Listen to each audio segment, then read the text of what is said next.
Hi friends, welcome to my impact channel.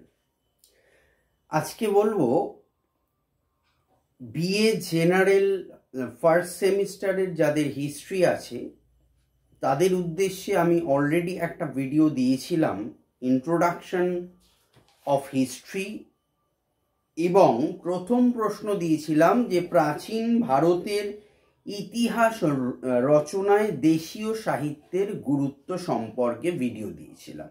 আগের video যদি কেউ না দেখে থাকো অবশ্যই চ্যানেলে যাও, দেখবে ভিডিওর লিংক তোমরা পাবে, ভিডিওটি দেখে নাও। পরপর সিকোয়েন্স আমি ভিডিও দিচ্ছি যাতে তোমাদের পড়তে বুঝতে সুবিধা হয়। আর আমি বলি, কমেন্ট বক্সে কয়েকজন দেখলাম লিখেছো বা আমাকে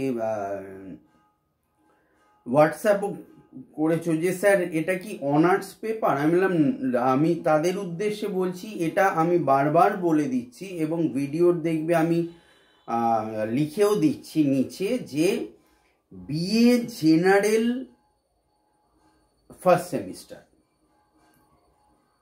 অর্থাৎ এটা অনার্স পেপার নয় আলোচনা, এটা জেনারেল পেপার, কিন্তু বারবার বলে দিচ্ছি এটা ভিডিওতে।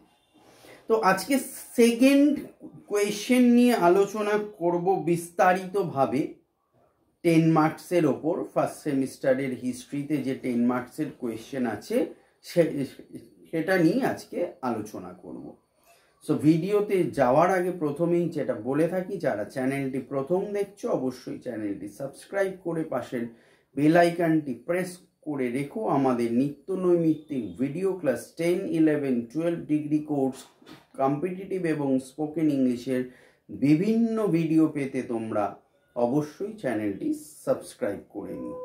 So let's start.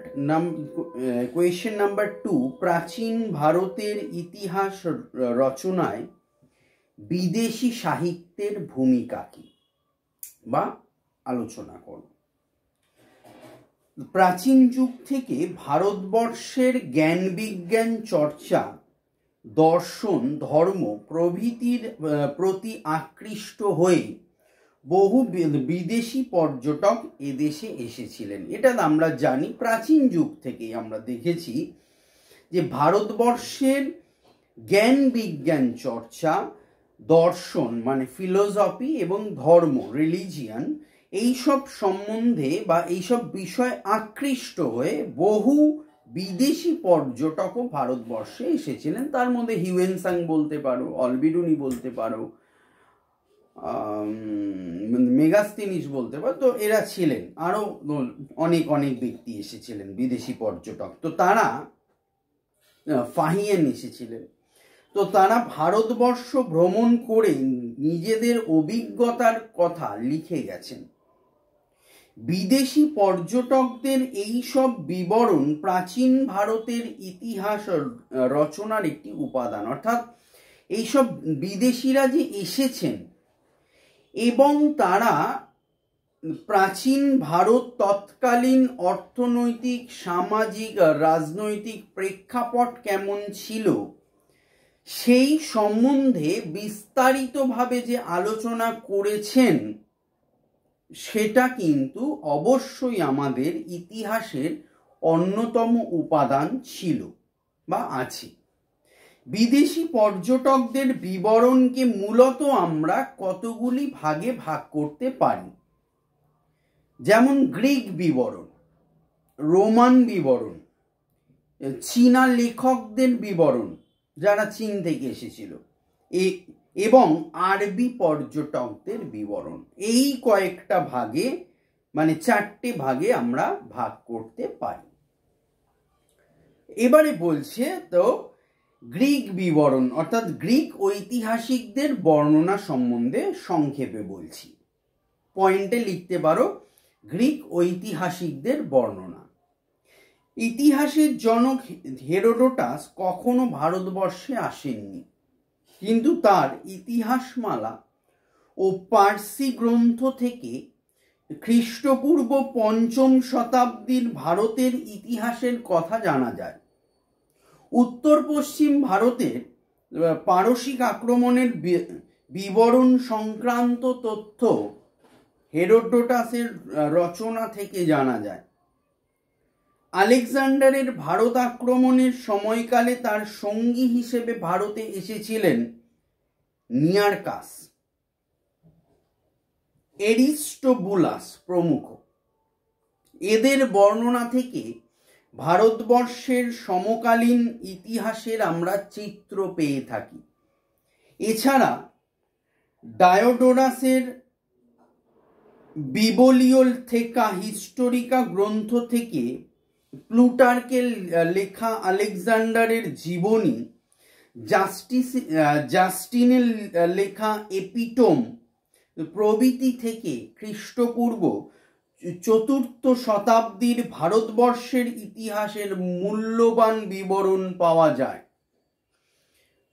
পরবর্তী উল্লেখযোগ্য গ্রিক বিবরণ হল পলিবায়াসের সাধারণ ইতিহাস গ্রন্থ।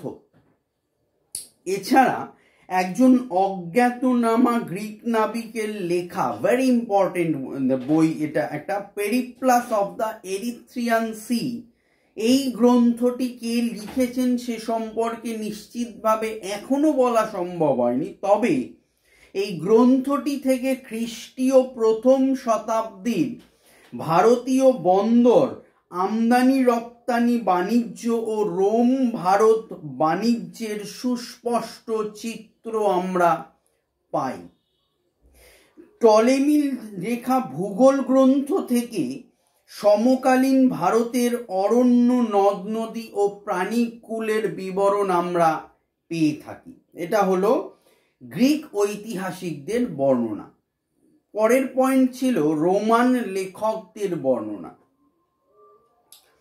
গ্রিকদের বর্ণনার পাশাপাশি প্রাচীন ভারতের ইতিহাস রচনায় রোমান লেখকদের বর্ণনাও যথেষ্ট গুরুত্বপূর্ণ। কার্টিয়াসের বর্ণনা থেকে আলেকজান্ডারের ভারত আক্রমণের ঘটনা জানা যায়। এছাড়া প্লিনির লেখা প্রাকৃতিক ইতিহাস গ্রন্থ থেকে রোম ভারত বাণিজ্য, সমকালীন বন্দর, বাণিজ্য পথ প্রভৃতি সম্পর্কে বহু বিষয় আমরা জানতে পারি। নেক্সট হচ্ছে চীনা লেখকদের বর্ণনা, ভেরি ইম্পর্টেন্ট টপিক এটা এই কোয়েশ্চেনের জন্য।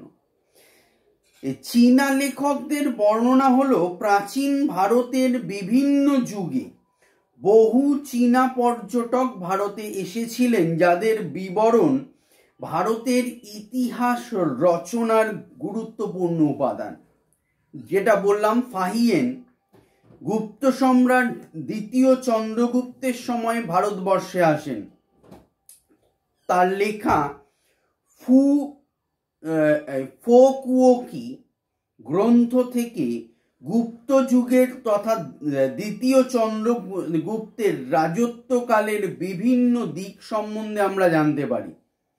হিউয়েনসাং হর্ষবর্ধনের সময় ভারতে আসেন।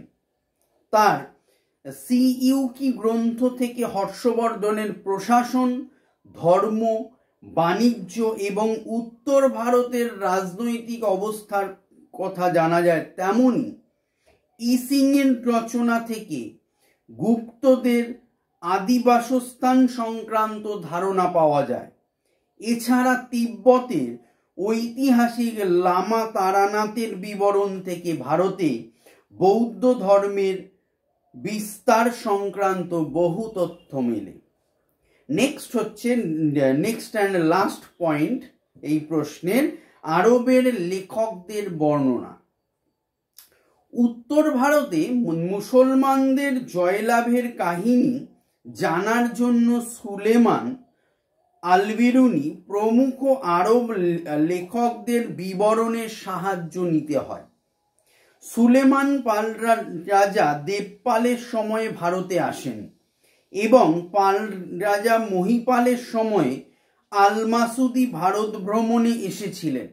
এই দুই লেখকের বর্ণনা থেকে পাল যুগের ইতিহাস সম্পর্কে বহু তথ্য আমরা জানতে পারি। আল-বিরুনির সুলতান মাহমুদের ভারত আক্রমণের সময় ভারতে আসেন। অল-বিরুনি বা আল-বিরুনি যে ভাষায় যেভাবে বলে, তিনি তহকিক-ই-হিন্দ গ্রন্থে ক্ষয়িষ্ণু ভারতের ধর্ম, সমাজ ব্যবস্থা, সভ্যতা ও সংস্কৃতি সম্পর্কে বিবরণ রেখে গেছেন। এগুলি ভারতের ইতিহাস রচনায় বিশেষ গুরুত্বপূর্ণ। সীমাবদ্ধতা সম্বন্ধে বলতেই হয়, বিদেশি সাহিত্য ভারতের ইতিহাস রচনায় গুরুত্বপূর্ণ হলেও এর মধ্যে কিছু ত্রুটি আছে। যেমন বিদেশিরা অল্প সময় ভারতে থাকায় ভারতের বিভিন্ন ধরনের ভাষা, ধর্ম, সংস্কৃতি প্রভৃতি সম্পর্কে সঠিক ধারণা লাভ করতে পারেননি এবং সম্ভবও নয় এত অল্প সময়ে জানা। অনেক ক্ষেত্রে বিদেশিরা জনশ্রুতির ভিত্তিতে বিবরণও লিখেছেন, মানে শুনে শুনে। আবার প্রথম দিকে তারা নিরপেক্ষ বিবরণ দিলেও পরের রাজাদের প্রতি তিনি বা তারা পক্ষপাত দেখিয়েছেন। তেমনি তারা নিজেদের রচনায় ভারতের রাজনৈতিক ইতিহাসকে বিশেষ গুরুত্ব দেননি। উপসংহারে বলতে পারি যে উপরোক্ত ত্রুটি থাকলেও বা থাকা সত্ত্বেও ভারতের ইতিহাস রচনায় বিদেশি লেখকদের বিবরণ বিশেষ তাৎপর্যপূর্ণ। অন্যান্য উপাদানের সঙ্গে তথ্য যাচাই করার ক্ষেত্রে বিদেশিদের বিবরণকে গুরুত্ব দেওয়া হয়। তাই ভারতের ইতিহাসকে পূর্ণাঙ্গ প্রদানের ক্ষেত্রে প্রত্নতাত্ত্বিক উপাদানের সঙ্গে বিদেশি সাহিত্য নির্ভরযোগ্য উপাদান হিসেবে প্রতিষ্ঠা লাভ করেছে, এ বিষয়ে কোনো সংশয় নেই।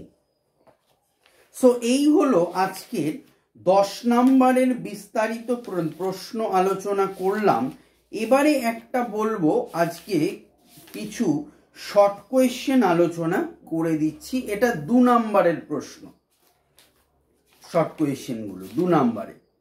1 নম্বরও বলবো পরের ভিডিওতে, নেক্সট ভিডিওতে বলে দেবো।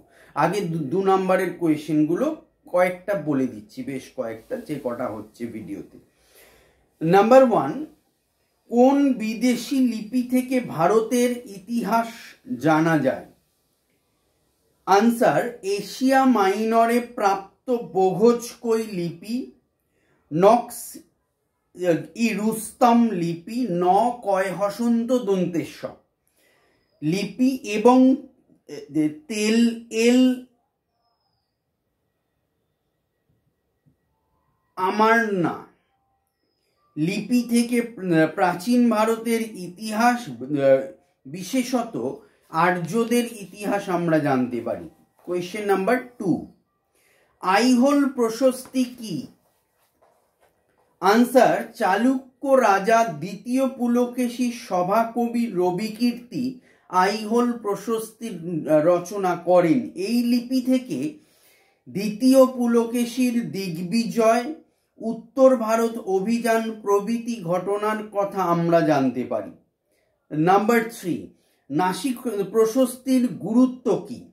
আনসার, সাতবাহন রাজা গৌতমীপুত্র সাতকর্ণী সম্পর্কে জানার জন্য অন্যতম উপাদান হলো নাসিক প্রশস্তি। এই প্রশস্তি থেকে গৌতমীপুত্রের শক, যবন ও পল্লবদের বিরুদ্ধে সংগ্রাম, সাতবাহন বংশের বিস্তার প্রভৃতির বিবরণ মেলে। কোয়েশ্চেন নাম্বার 4, এলাহাবাদ প্রশস্তির মূল বিষয় কি ছিল? হরিসেনের এলাহাবাদ প্রশস্তি থেকে গুপ্ত সম্রাট সমুদ্রগুপ্তের উত্তর ও দক্ষিণ ভারত অভিযান, বিভিন্ন রাজা ও রাজ্যের নামসহ সমুদ্রগুপ্তের কার্যাবলীর বিবরণ পাওয়া যায়। 5, কোয়েশ্চেন নাম্বার 5, প্রাচীন ভারতের কয়েকটি মুদ্রার নাম লেখো। আনসার, বৈদিক যুগের মনা ও নিষ্ক, সাতবাহন যুগের পতিন, পাল রাজাদের নারায়ণী, চোল রাজাদের ক্যাসু প্রভৃতি উল্লেখযোগ্য মুদ্রার নাম, প্রাচীন ভারতের উল্লেখযোগ্য মুদ্রার নাম হলো এইগুলো। কোয়েশ্চেন নাম্বার 6, কোন কোন উপাদান থেকে প্রাগৈতিহাসিক যুগের কথা জানা যায়? আনসার, বিভিন্ন ধরনের জীবাশ্ম, পাথরের হাতিয়ার, গুহাচিত্র, ব্যবহার্য জিনিসপত্র প্রভৃতি থেকে প্রাগৈতিহাসিক যুগের কথা জানা যায়। 7, প্রত্নক্ষেত্র কাকে বলে? প্রাচীন যুগের ইতিহাস জানার জন্য যেসব অঞ্চলে খনন কার্য চালিয়ে মানুষের ব্যবহৃত জিনিসপত্র, স্থাপত্য, মুদ্রা প্রভৃতি আবিষ্কৃত হয়েছে সেই সব স্থানকে প্রত্নক্ষেত্র বলা হয়, যেমন লোথাল, হরপ্পা ইত্যাদি। কোয়েশ্চেন নাম্বার 8, প্রাক ইতিহাসের যুগ কাকে বলে? প্রাক ইতিহাসের আনসার, প্রাক ইতিহাসের যুগ হলো সেই যুগ যে যুগের সম্পর্কে কোনো লিখিত উপাদান পাওয়া যায়নি, মূলত মানুষের ব্যবহৃত হাতিয়ার ও যন্ত্রপাতির ওপর ভিত্তি করে এই যুগের ইতিহাস রচনা করা হয়। কোয়েশ্চেন নাম্বার 9, প্রায় ইতিহাস যুগ কাকে বলে বা কি, বা বলতে কি বোঝো? তিনটের আনসারই সেম হবে কিন্তু। প্রাক ইতিহাস ও ঐতিহাসিক যুগের পরবর্তী আবার বলছি আনসারটা। প্রায় ইতিহাস যুগ বলতে কি বোঝো? বলছে প্রাক ইতিহাস ও ঐতিহাসিক যুগের মধ্যবর্তী সময়ে একটি নতুন যুগের সন্ধান পাওয়া যায়, তাকে প্রায় ইতিহাস যুগ বলে। এই যুগে লিপি রচিত হলেও তার পাঠোদ্ধার করা হয়নি। কোয়েশ্চেন নাম্বার 10, প্রাচীন ভারতের ইতিহাসের উপাদানকে কয় ভাগে ভাগ করা যায় ও কি কি? প্রাচীন আনসারে বলতে পারি যে প্রাচীন ভারতের ইতিহাসের উপাদানকে 2 ভাগে ভাগ করা যায়। নাম্বার 1 প্রত্নতাত্ত্বিক উপাদান, নাম্বার 2 সাহিত্যগত উপাদান। 11, প্রাগৈতিহাসিক যুগকে কয় ভাগে ভাগ করা যায়? প্রাগৈতিহাসিক যুগকে 3 ভাগে ভাগ করা যায়। 1 প্রাচীন প্রস্তর যুগ, 2 মধ্যপ্রস্তর যুগ, 3 নব্যপ্রস্তর যুগ। কোয়েশ্চেন নাম্বার 12, প্রত্নতাত্ত্বিক উপাদানকে কয় ভাগে ভাগ করা যায়? 3 ভাগে। লিপি বা শিলালিপি নাম্বার 1, নাম্বার 2 মুদ্রা, নাম্বার 3 স্থাপত্য ভাস্কর্য। কোয়েশ্চেন নাম্বার 13, অশোকের শিলালিপি কোন হরফে লেখা? কে এবং কখন এর পাঠোদ্ধার করেন? অশোকের লিপিগুলো ব্রাহ্মী ও খরষ্ঠিতে লেখা। পরের প্রশ্নের উত্তরটা, কে কখন এর পাঠোদ্ধার করেন? 1837 সালে জেমস প্রিন্সেপ এগুলির পাঠোদ্ধার করেন। কোয়েশ্চেন নাম্বার 14, সিংহলি ইতিবৃত্ত বলতে কোন গ্রন্থকে বোঝায়? এগুলি থেকে কি জানা যায়? আনসার, মহাবংশ ও দিব্যংশ গ্রন্থগুলি হল সিংহলি ইতিবৃত্ত। এগুলি থেকে জানা যায় মৌর্য যুগের, বিশেষত অশোকের সময়কার ইতিহাস জানা যায়। Last question for today, 15 question number, indica গ্রন্থের মাধ্যমে ইতিহাসের কোন বিষয় জানা যায়? আনসার, মেগাস্থেনিসের লেখা ইন্ডিকা গ্রন্থ থেকে মৌর্য যুগের সমাজ জীবন ও অর্থনৈতিক অবস্থা, মৌর্য শাসন ব্যবস্থা প্রভৃতি বিষয়ে আমরা জানতে পারি। সো আজকের একটা বড় 10 মার্কসের কোয়েশ্চেন ভিডিওতে আলোচনা করলাম এবং 15টা এসএকিউ আলোচনা করলাম। সো এই কোয়েশ্চেন তোমরা রেডি করো, ডেফিনেটলি তোমরা এর মধ্যেই প্রশ্ন আসবে এবং তোমরা লিখে এসে যথেষ্ট ভালো নম্বর পাবে। ভিডিওটি ভালো লাগলে লাইক করো, প্রচুর শেয়ার করো বন্ধু বান্ধবের মধ্যে, যাতে এই ভিডিও দ্বারা অনেক মানুষ, অনেক ছাত্রছাত্রী উপকার পায়। ভালো থেকো, অল দ্য বেস্ট, বাই।